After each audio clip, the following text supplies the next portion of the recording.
rainy and gloomy, and I need to get my sourdough starter up and active and healthy before the holidays here with some orders that I've got going on. So we're just going to make some dough for home today. She kind of passed her peak, but it is what it is. She'll turn out fine. So we're going to do 250 grams of active starter for a double batch. I'll put the ratios on the screen for a single batch of dough. And then we are going to add 600 grams of filtered water. We're going to put that in the on the mixer to get a nice little slurry going real quick.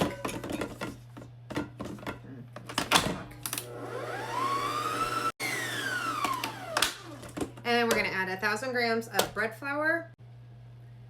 I hope I didn't just throw a scoop in there. I wasn't paying attention. I was looking at my scale. Okay, I don't feel any measuring cups in there. And then we'll do 20 grams of salt. Okay, back on the mixer she will go. I only do this for about 2 to 3 minutes just until I have a dough formed.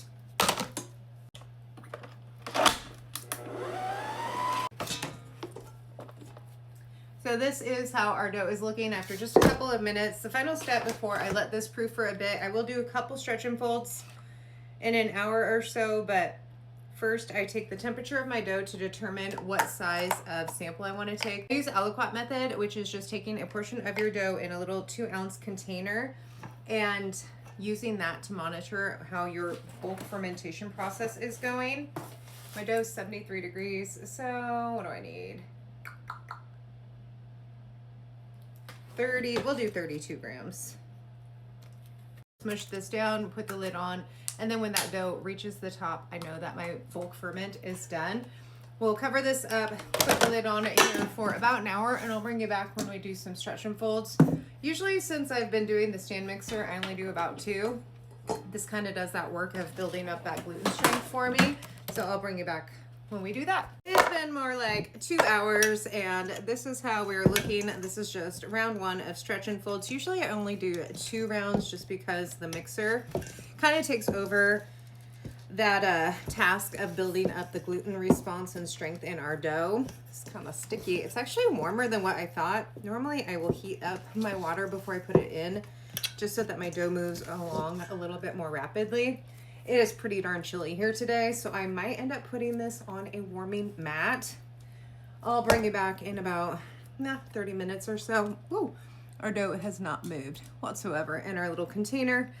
And I don't really want to, be up all night babysitting this, so I'll probably warm it up and we'll speed this process up a little bit.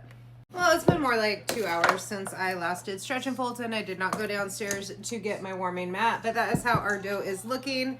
This will be the last round of stretch and folds that I do. I'm actually going to go down and find my mat so that this dough can move along a little bit more rapidly. The last time I used it, it got a little bit too warm on the bottom and my dough kind of stuck to the bowl. So I am going to take somebody's advice that said just to kind of wrap it with a towel.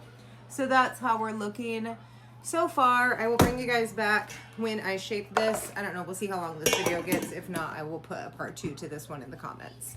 Well, I think that's the longest I've ever let dough go, but I checked on this last night at like midnight and it was not quite there. It's now 5:57 the next day, so I never could find that warming mat, so I don't know. We'll see. I think it'll be fine. I think I tend to underproof more than I overproof my dough, so maybe this will turn out just perfectly. And I'm not doing anything fancy. We're just gonna split this into 2 and do 2 different oval banetons. Not too bad. And hopefully I can get back to sleep. Okay. Let's just... Woo.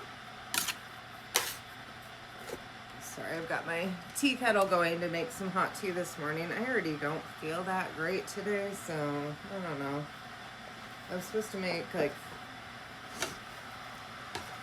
at least 4 loaves of bread today, so I guess we'll see. It's early. And I don't do any kind of pre-shaping on these loaves with the lower hydration recipe just because they don't need that practice to hold that shape.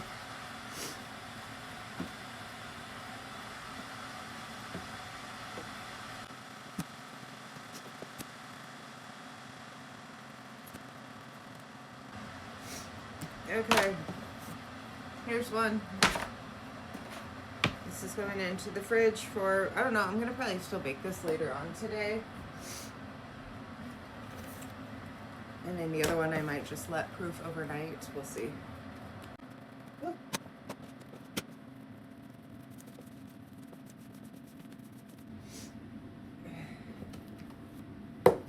Good enough for me. I'm not really functioning. My glasses are falling off my face. And yeah. That will do it for our dough today. I'm going to bring you guys back when I end up baking these. Maybe later today or tomorrow.